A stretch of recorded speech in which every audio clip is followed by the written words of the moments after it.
Assalamualaikum warahmatullahi wabarakatuh. Saya mahasiswa dari Universitas Muhammadiyah Riau, Fakultas Keguruan dan Ilmu Pendidikan, Program Studi Pendidikan Bahasa Inggris. Saya ingin membagikan informasi tentang bagaimana cara saya menggali jati diri saya sendiri dengan perspektif.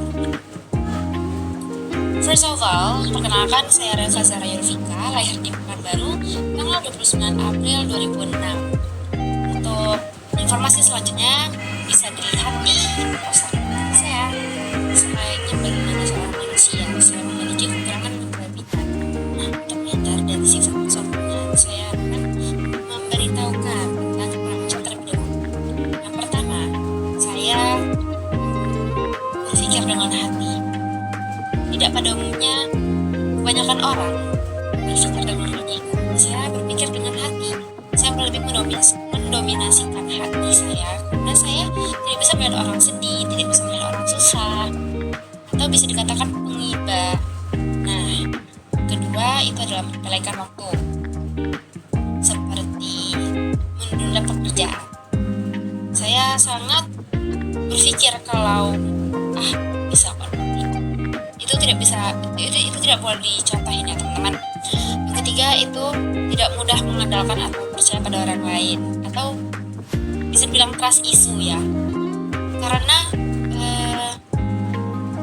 saya selalu mengandalkan diri saya sendiri terhadap pekerjaan apapun. Saya tidak mudah percaya kepada orang kecuali memang orang itu sangat dekat dan saya sudah bisa melihat bagaimana cara kerja mereka. Oke, lanjut ke kelebihan saya.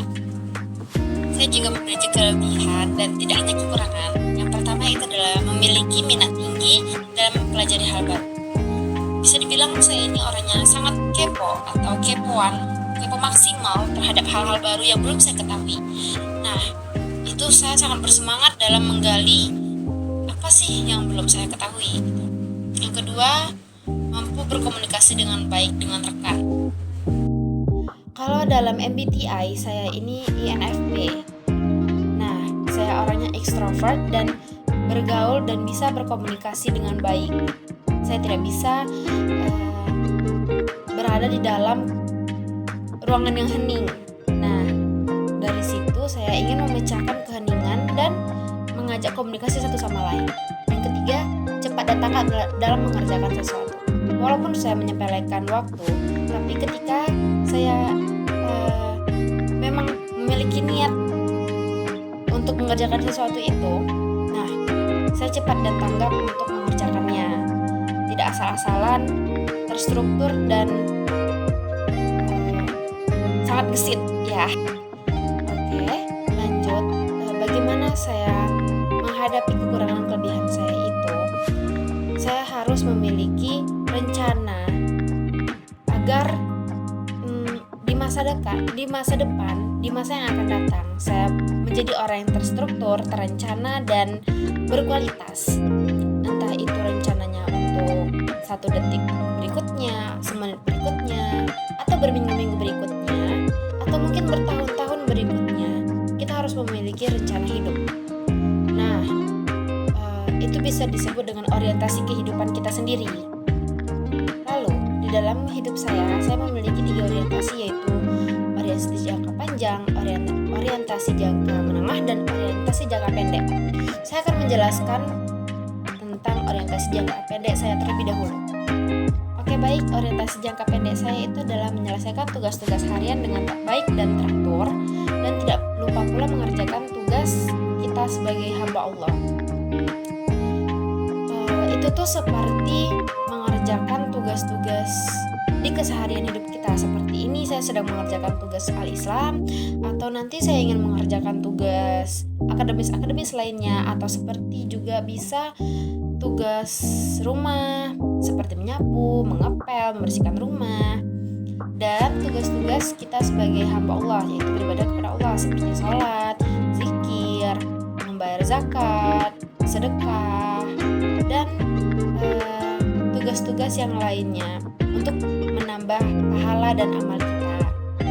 Sebagaimana dalam Al-Quran di surah Al-Asr ayat 1-3 yang berbunyi, demi masa manusia berada dalam kerugian, kecuali orang-orang yang beriman, mengerjakan kebajikan, saling menasihati untuk kebenaran, dan saling menasihati untuk kesabaran.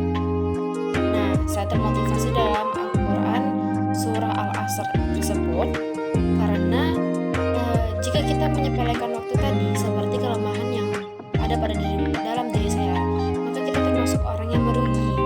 Maka dari itu, gunakan waktu sebaik-baik mungkin dan manfaatkan apa yang sudah ada dalam diri kita sendiri. Saya juga memiliki orientasi jangka menengah saya, yaitu mencapai semua target tujuan sesuai dengan yang sudah direncanakan. Dengan tugas-tugas yang sudah saya lakukan tadi, saya yakin bahwa saya bisa mencapai target sesuai dengan planning saya sendiri, seperti menyelesaikan perkuliahan dengan tepat waktu, yaitu 4 tahun, dan bisa mencapai kategori cum laude, dan bisa menjadi manusia lebih baik lagi, atau bisa menghapus dosa-dosa saya yang lalu, insya Allah, dan juga mengurangi kelemahan saya tadi, sebagaimana Allah sudah menjelaskan kepada kita dalam Quran surah Al-Baqarah ayat 286, yaitu Allah tidak membebankan seseorang melainkan dari kesanggupannya itu sendiri. Nah, dia mendapat pahala dari apa yang telah dia lakukan, dia juga mendapatkan sisaan dari apa yang telah dia lakukan. Maka dari itu, sebagai manusia dan hamba Allah, kita harus berusaha semaksimal mungkin agar kita bisa mencapai tujuan target kita dengan baik dan sesuai dengan apa yang kita harapkan. Dan terakhir, saya juga memiliki orientasi jangka panjang saya, yaitu mempertahankan hal positif dari apa yang ada dalam diri saya dan merubah hal negatif yang ada dalam diri saya, sembari terus mengingat Allah agar tidak lupa bahwa tujuan sesungguhnya itu adalah negeri akhirat. Nah, selagi kita hidup, kita harus terus memperbaiki apa yang kurang, dan kita harus mempertahankan apa yang ada dalam kelebihan diri kita sendiri. Sebagaimana Allah telah menjelaskan dalam surah Al-Mu'minun ayat 115, maka apakah kamu mengira bahwa kami menciptakan kamu hanya bermain-main tanpa ada maksud? Kenapa kamu tidak akan dikembalikan kepada kami? Apakah kamu tidak akan kembalikan kepada kami? Allah mengatakannya seperti itu. Maka dari itu, sebagai seorang mukmin, kita seharusnya bersikap apa yang ada di dalam Al-Quran, bertakwa, yaitu menjalankan perintahnya dan menjauhi larangannya, agar kita bisa sampai ke tujuan kita sesungguhnya, yaitu surganya Allah, dan agar kita mendapatkan ridha Allah Subhanahu wa Ta'ala. Baiklah, sekian dari penjelasan tentang bagaimana cara saya menghadapi dunia dalam perspektif Al-Quran. Mungkin dapat bermanfaat bagi kita semua, dan terima kasih. Assalamualaikum warahmatullahi wabarakatuh.